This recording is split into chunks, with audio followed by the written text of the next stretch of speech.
Hello there, I am Luna, the most sophisticated Siamese kitty in existence. Olfactory preview. I detect a trail of digital mediocrity lingering in the air.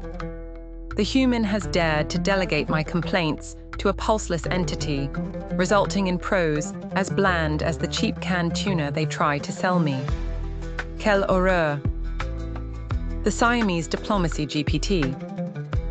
I was reclining on the blue velvet cushion, the only one worthy of the sapphire in my eyes, observing with a mixture of boredom and disgust the ceramic bowl the human had placed before my royal nose. The afternoon light filtered through the window, revealing every imperfection of that thing. It was not food, it was an epitaph to feline gastronomy. A blend of grayish fibers, so dry they would have made a sphinx of Giza weep. My tail, that barometer of my aristocratic temperament, began a rhythmic lash against the cushion. My personal assistant, the human, for those less versed in hierarchy, noticed my disdain and, in a display of technological laziness, decided to consult his silicon oracle. "Luna, don't be like that. I'm going to write to the supplier right now," muttered the naive one, typing clumsily on his shiny screen.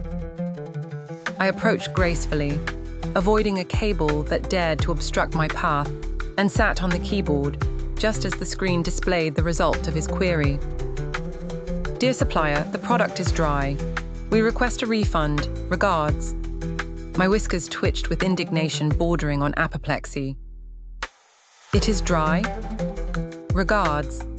That machine, that language model devoid of a limbic system, and therefore aesthetic taste, had produced a text as sterile as a veterinary operating theatre.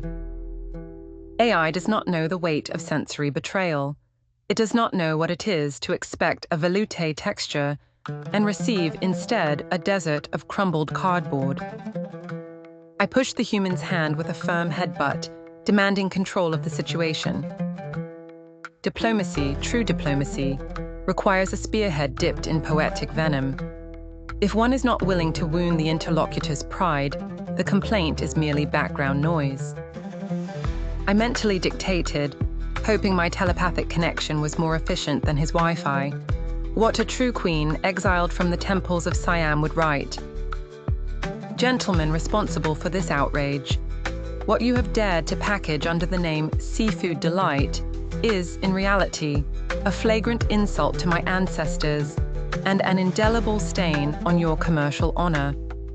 This amalgam of rancid fibers lacks the slightest trace of juiciness. I demand immediate redress, not for the value of the metal, but for the outrage to my palate, which is, as you should well know, the gold standard of this house." The human looked at me, confused by my insistence on erasing his generic text. Machines are useful for calculating satellite trajectories or remembering vaccination dates. That traumatic memory I prefer to bury. But they lack ego. And without ego, there is no literature. Literature is born of conflict, unfulfilled desire, and anger contained in a bottle of French perfume. That AI has nothing to lose.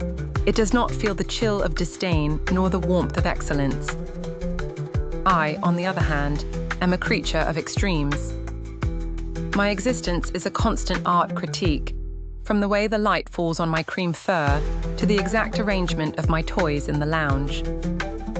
Finally, after a series of meows of heart-rending eloquence and several strategic scratches on the edge of the desk, I managed to make the human grasp the essence of my discontent.